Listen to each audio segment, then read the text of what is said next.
Don't ruin your life. Be wary of marrying someone who already has a child. This advice applies mainly to men, and you'll see why further on. But it can also apply to women, and the reasoning behind it can certainly be useful, or at least thought-provoking to women.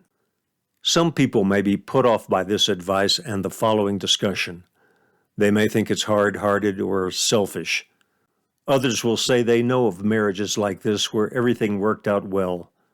No doubt such marriages exist, but from what I've personally seen or otherwise learned, there are many that involve substantial problems. A note, even though someone may have more than one child, from here on I'll usually employ the singular word child or kid and the related pronouns to make the listening easier. In this video, I'm setting aside the financial issues that can arise automatically when you marry someone who has a child from a previous relationship. These include your potential marriage partner's loss of alimony and child support due to remarrying, changes in inheritance, changes in your housing situation, and the usual expenses incurred in raising a child. I'm also setting aside potential legal issues involved in adopting the other person's offspring. While all of these things should be carefully considered before marrying someone who already has a child, I'm going to focus on what are potentially the most life-ruining issues for you in such a marriage. I suspect that for most people, these issues are often downgraded, wishfully set aside, or deliberately ignored because they are overshadowed by what seems to be the crucial relationship, the one between you and your potential spouse with a child. But that relationship leaves out the rest of the equation. Your potential spouse with a child may be a wonderful person, and his or her child may be likable enough in your pre-marriage interactions, but that becomes a different situation after marrying. Now the equation is your new spouse, the child, and the new parent being you. It can actually be a four-part equation if your future spouse's ex-husband or ex-wife is still in the picture. When the other parent of your potential spouse's child is still living and has a good relationship with the child, in the child's mind you are understandably viewed as not being his or her real parent. You'll continually be compared to the missing parent, and due to natural prejudice, you'll likely be found lacking in one or more areas.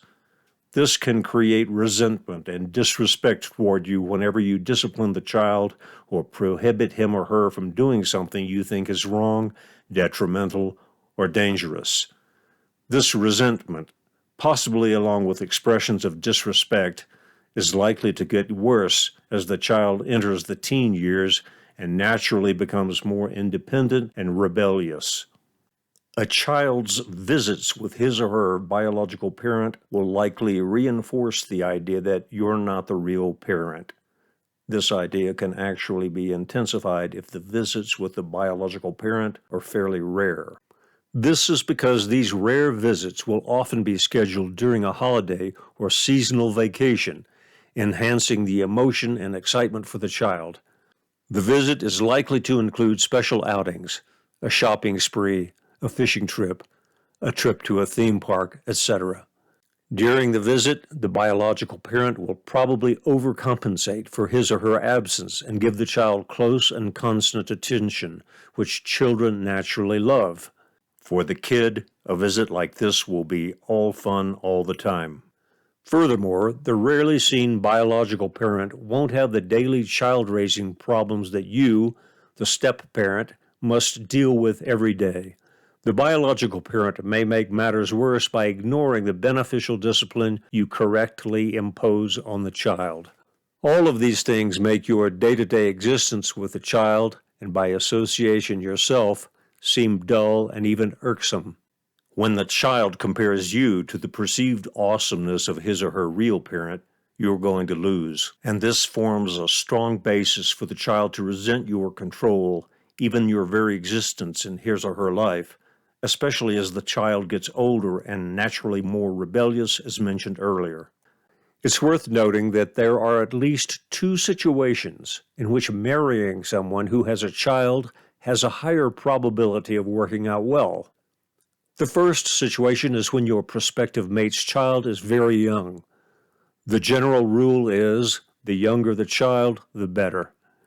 In my estimation, if your potential mate's child is 10 years or older, the likelihood of trouble increases. Here are three of the possible reasons. 1.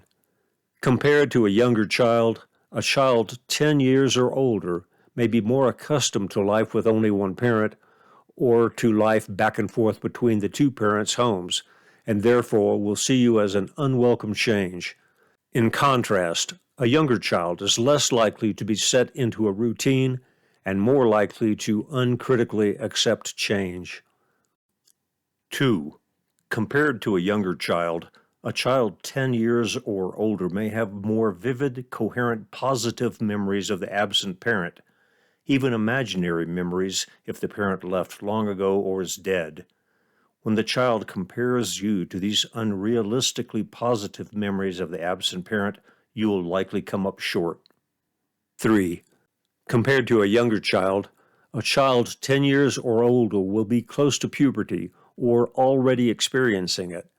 For the reasons previously mentioned, the relationship stresses brought on by puberty's psychological and behavioral changes can be magnified if one of the parents is a step-parent. The second situation that is more likely to work out well is a childless woman marrying a man who has a child. Setting aside any financial issues, here are the two most important reasons. 1. Children will generally accept a new mother more readily than a new father. All children, but especially younger children, miss having a mother more than they miss having a father. This is because children naturally want a parent that is more nurturing, more patient, less firm in matters of discipline, and generally more emotionally accessible than fathers. That describes mothers. 2. Men are generally better at and more consistent in disciplining children, particularly regarding not spoiling them and having respect for adults. This greatly benefits a woman coming into the relationship. In the opposite situation, because of the generally more non-confrontational nature of women, a child raised by a woman is more likely to be less disciplined and less respectful of adults. I have a few closing remarks regarding this advice, which again is, be wary of marrying someone who already has a child. Some people will angrily brush aside all the reasoning behind the advice and will hate it on an emotional basis. They'll feel sympathy for all the people who may never find a mate because of my hard-hearted advice to be wary. They'll feel sad for all the single parents out there, especially single mothers struggling to raise their child or children all by themselves. But this video series isn't titled That Poor Kid Needs Two Parents. It's not titled It's Your Duty to Rescue a Single Mother. It's titled Don't Ruin Your Life. It's not about some other person's life. It's about your life. Keep in mind that nobody forced these single parents to have sexual relations with someone, have a kid, and then end up single because the relationship didn't work out or never even began. And keep in mind that you're going to make plenty of your own life mistakes without getting deliberately entangled in someone else's. And finally, keep in mind that I didn't say don't marry a person who already has kids. I said be wary of doing so. Ask all the pre-marriage questions that you should. Interact with the child or children as much as possible and pay close attention to everything said and done. Finally, to anyone who marries a person who already has a child or children, whether they followed my advice or not, I truly hope everything works out wonderfully for everyone.